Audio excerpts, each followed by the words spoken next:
नमस्कार।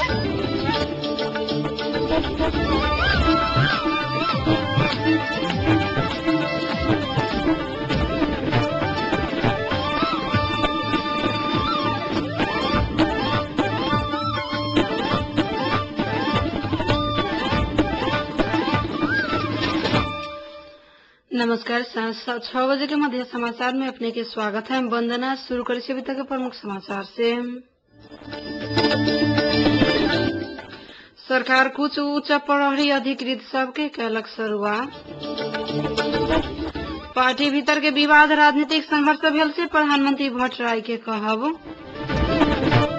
धर्मनिरपेक्ष संहिता में जनमत संग्रह करे के पड़त से राप्रपा अध्यक्ष राणा के दावी। एमाले के राष्ट्रीय भेला में बंद सत्र अभी रहल जारी।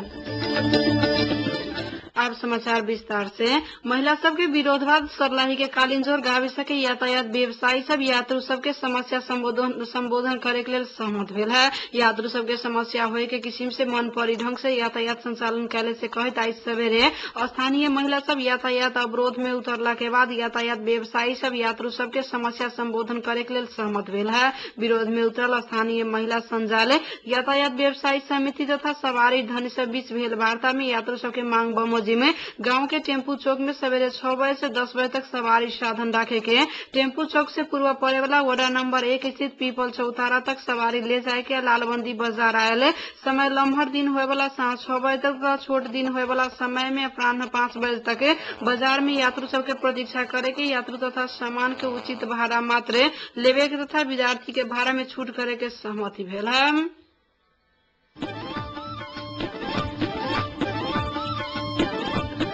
सरकार उच्च प्रहरी अधिकारी सबके सरुआ कैले है। निर्वाचन आयोग निर्वाचन आचार संहिता लागू भे चुकल से कर रहल समय में 5 गोटे एआईजी या 19 गोटे डीआईजी के सरुआ कैल गेल है। गृह मंत्रालय के सिफारिश में मंत्रिपरिषद बैठक उक्त निर्णय कैले है। महानगरीय प्रहरी आयुक्त के कार्यालय काठमांडू में एआईजी नवराज ढकाले लायल गेल है। आयुक्त कार्यालय में रहल कुबेर सिंह राणा कार्य विभाग में पठाल गेल है। वही भीष्म प्रसाई के प्रशासन में प्रकाश कुबर के प्रहरी प्रशिक्षण प्रतिष्ठान महाराजगंज में तथा मानव स्रोत में किरण गौतम के सरुआ कैल गेल है। डीआईजी सब में सुरेंद्र शाह के केंद्रीय अनुसंधान ब्यूरो, उपेंद्र कांत अरियाल के ट्रैफिक महाशाखा, परशुराम खत्री के पूर्वांचल, राजेंद्र सिंह भंडारी के तालीम निर्देशनालय, यादव अधिकारी के मध्यमांचल, रमेश शेखर वज्राचार्य के पश्चिमांचल, सुशीलवर सिंह थापा के सुदूर पश्चिम, वीरेंद्र बाबू श्रेष्ठ के त्रिभुवन विमानस्थल, नारायण बास्ताकोटी के प्रति आतंकवाद सेल में, केशव अधिकारी के मेट्रो 2 में, गोपाल भंडारी के अख्तियार में तथा केशव बहादुर शाही के मध्य पश्चिम में सरुआ कैल गेल है। प्रबंधक में विज्ञान दास शर्मा, टपेंद्र हमाल के लागू औषध कानून कार्यान्वयन इकाई में पठाल गेल है।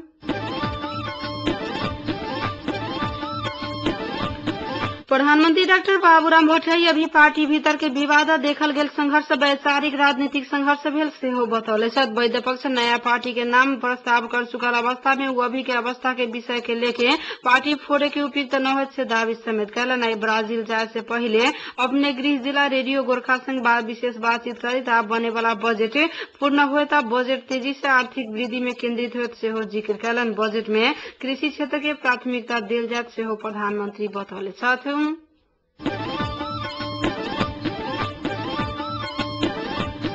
राष्ट्रीय प्रजातंत्र पार्टी के अध्यक्ष पशुपति शमशेर राणा धर्मनिरपेक्ष संहिता के विषय में जनमत संग्रह करे के पड़त सेहो बतौले छथि। रिपोर्टर्स क्लब नेपाल राजधानी में गए साक्षात्कार में राणा धर्मनिरपेक्षता के विषय में नेपाली जनता अपन भावना व्यक्त करे के लिए अभी तक न पाइले से कहे जनमत संग्रह मार्फत इस विषय में निर्णय करे के पड़त सेहो धारणा राखलन। संविधान निर्माण के बाधक राज्य के पुनर्संरचना ही भेल से ठोकुआ करित प्रांत के संख्या नामाकरण के आधार के विषय में जनमत संग्रह करके विवाद समाप्त करे के पड़त सेहो जिक्र कैलन। लड़ाकू परिचालन करके निर्वाचन अपना पक्ष में पार के सत्ता कब्जा करे के रणनीति अनुसार माओवादी सरकार निर्वाचन घोषणा कैले से दावी करित प्रधानमंत्री अब अपने पद न छोड़ला पर प्रधान राष्ट्रपति अग्रसरता लेके हटावे के पड़त सेहो स्पष्ट कैलन।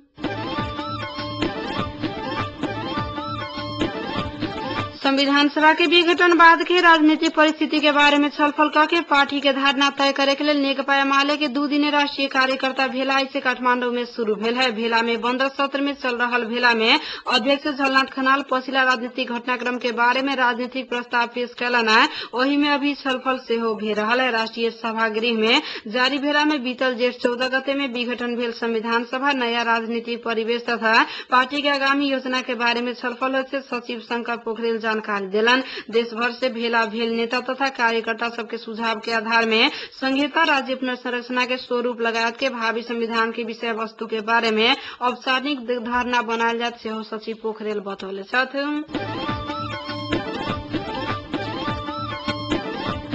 अपने श्रीमती के जबरदस्ती करनी करे वाला यहाँ के एक युवक धरौटी राखे न सकला बाद जेल चलान भेल है। अदालत मांग कैले धरौटी राखे न सकला के कारण युवक के थुना में राखे के लेल आदेश दिले है। जिला न्यायाधीश टेक नारायण कुंवर के इजलास चूड़ियामाई गाविस के राम प्रसाद दर्जी अपने श्रीमती के जबरदस्ती करनी कैले आरोप में 4000 धरौटी लेके तारीख में रिहा करे के लेल आदेश दिले है। 2 बेटी या 1 बेटा के माए बन चुकल श्रीमती के बुखार लागल अवस्था में जबरदस्ती करनी कैला से श्रीमान विरुद्ध जिला प्रहरी मकवानपुर में उजूरी देले रहलन। हुनका उजूरी के आधार में प्रहरी दर्जी के पकड़ाव करके वैवाहिक बलात्कार में मुद्दा दर्ता कैले छल।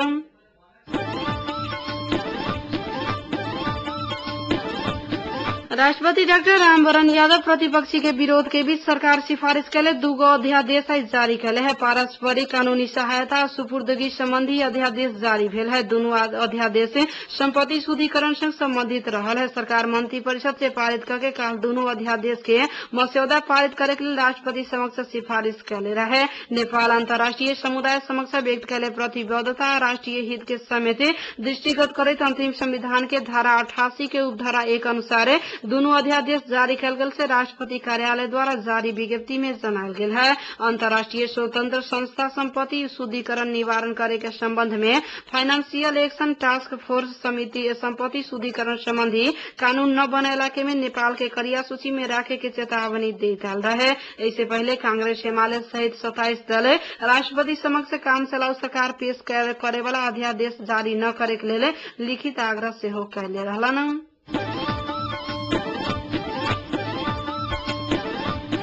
मध्य समाचार के अंत में प्रमुख समाचार एक बार फिर से। सरकार कुछ उच्च प्रहरी अधिकृत सबके कैलक सरुआ। पार्टी भीतर के विवाद राजनीतिक संघर्ष भेल से प्रधानमंत्री भट्टराई के कहब। धर्मनिरपेक्ष संघीयता में जनमत संग्रह करे के परत से राप्रपा अध्यक्ष राणा के दावी।